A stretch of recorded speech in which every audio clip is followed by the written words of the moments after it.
The driveway was already empty when I pulled in, but the moment I killed the engine, I saw her. She stood beneath the amber glow of the street lamp at the edge of my drive, hands folded tightly in front of her coat, her face pale with nerves and determination. For one breathless second, I thought I was imagining her. It had been 7 years since I'd last seen Eleanor Hartley, and yet there she was, exactly as memory had preserved her, only quieter somehow, as though life had softened the sharp brightness she used to carry so easily.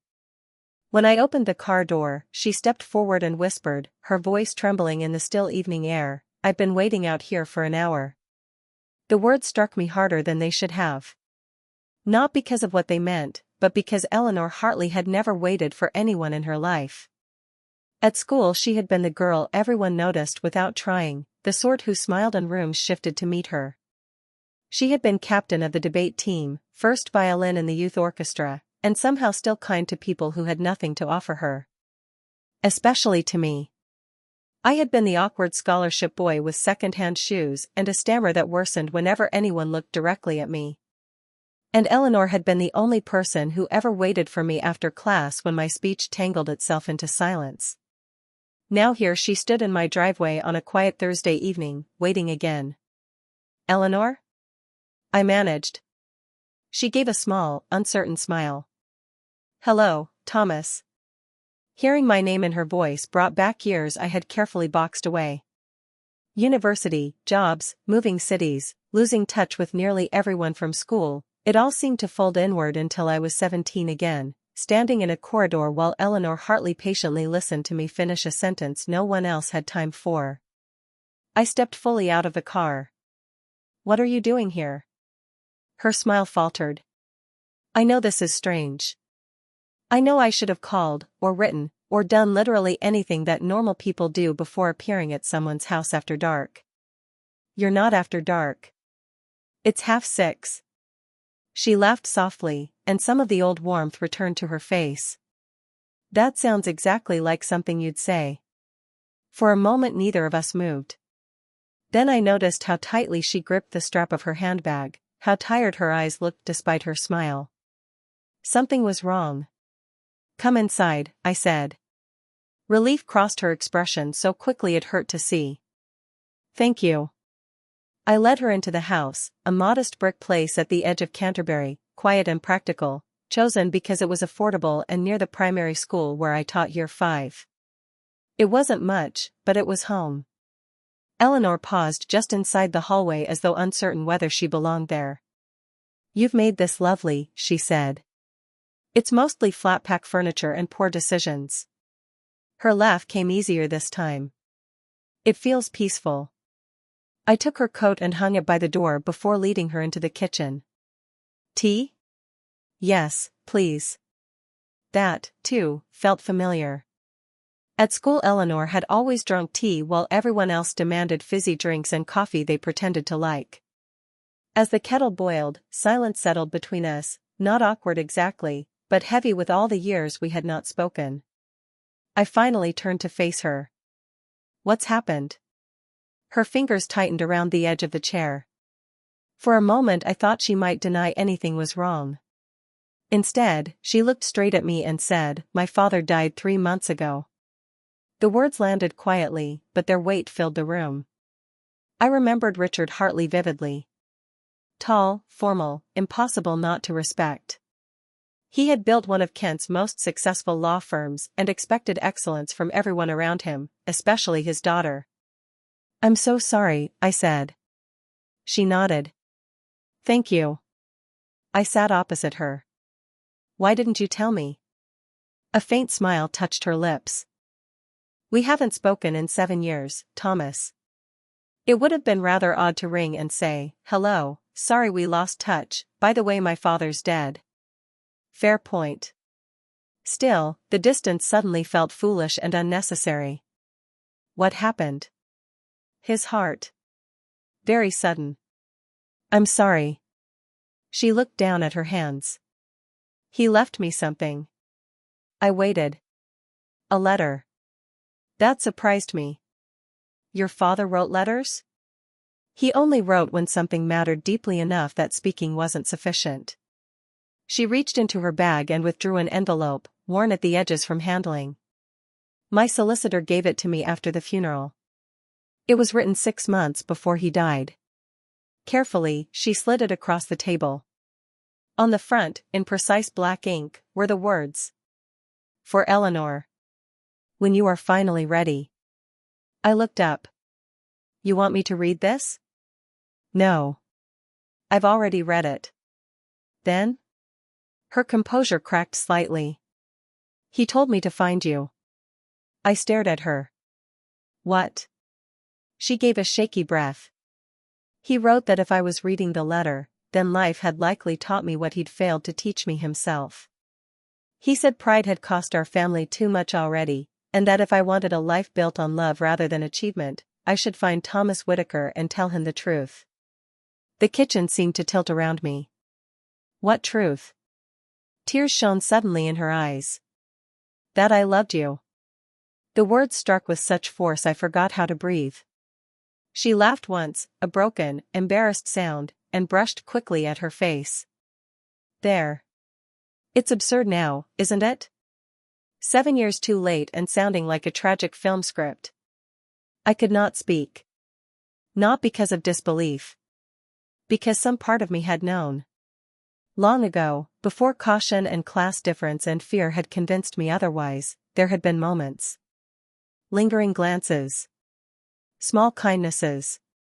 Silences full of things neither of us dared name. But Eleanor Hartley had gone to Oxford. I had stayed behind on scholarship aid and worked nights to afford teacher training. Our worlds had divided exactly as everyone expected. So I had let her go. You never said anything, I whispered. Her smile trembled. You never did either. That was true. I thought. I stopped. What? That someone like you couldn't possibly love someone like you? The bluntness of it stung because it exposed exactly how little I had thought of myself. She shook her head. That's what my father believed too. Not because he disliked you. Quite the opposite. He admired you enormously. I looked at her, startled. He did? He told me once that you were the finest young man he'd ever met. Honest, thoughtful, decent. Everything he wished money could buy. I laughed softly in disbelief. Then why? Because he thought love should be practical. Strategic. Advantageous. He wanted my life secured by status, not uncertainty. She looked down. And I listened to him. The honesty in that confession hurt more than any excuse could have. I was 22 and frightened of disappointing him. So when I got the offer in London and he encouraged me to go, I told myself distance was sensible. She met my eyes again. I thought if what I felt was real, time would prove it. Instead, time only proved how empty success feels when you build it by abandoning what matters. The kettle clicked behind us, startling in its ordinariness. Neither of us moved. Finally I rose and poured the tea because my hands needed something to do. When I returned, she accepted her cup with a murmured thanks. We sat there for a long while. Then she said quietly, I'm not here asking for anything. I looked up. I needed to tell you because I've carried the silence too long. If your life is full and happy, then I'll leave tonight grateful simply to have spoken honestly at last. I thought of my life. The small school. My students. Evenings spent marking papers in this quiet kitchen. Weekend walks alone. A good life, meaningful and steady. But not full. Not in the place that had remained strangely untouched all these years. You waited an hour, I said. She blinked. What? Out there. Why? A sad smile touched her lips. I nearly left 6 times. Why didn't you? Because 17-year-old Eleanor would have hated me forever if I walked away again. Something inside my chest gave way then, not painfully, but like ice thawing after too long. I set down my tea. Do you remember the school library? I asked. Her brow furrowed, surprised by the question. Of course. The afternoon before graduation. Recognition widened her eyes. I had never spoken of that day to anyone. Neither had she.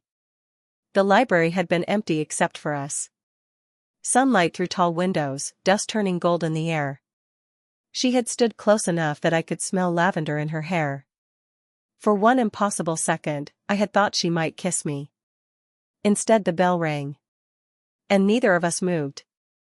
Yes, she whispered. I almost told you then. A tear slipped down her cheek. So did I. The years between us seemed to collapse entirely. All the fear, all the silence, all the carefully reasoned choices that had led us apart, none of it mattered as much as this simple truth. We had loved each other, and somehow that love had survived our mistakes. I reached across the table.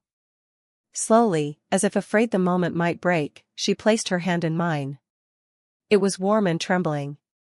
I don't know what happens next, I said. Neither do I. But perhaps we stopped deciding based on fear. A real smile appeared then, the bright, brave smile I remembered from long ago, only deeper now because life had taught it humility. I'd like that very much. We talked until midnight. About everything. The years we'd missed. Her work in London and why she'd left it. My students and the absurd things 10-year-olds say with complete sincerity. Her father's regrets, written plainly in his final letter. The strange grace of second chances. At one point she laughed so hard at a story about my class's disastrous attempt to hatch duck eggs that she had to wipe tears from her face. And seeing her laugh in my kitchen felt so natural it was as though she had always belonged there.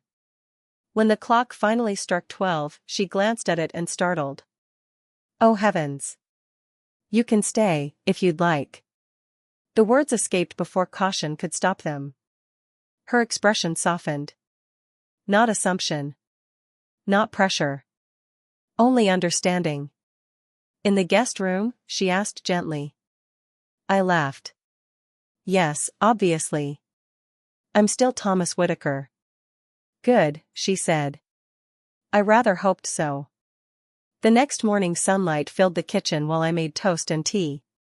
She appeared in the doorway wearing one of my spare jumpers over borrowed pajama trousers, her hair loose around her shoulders, looking more at home than anyone had a right to after one night.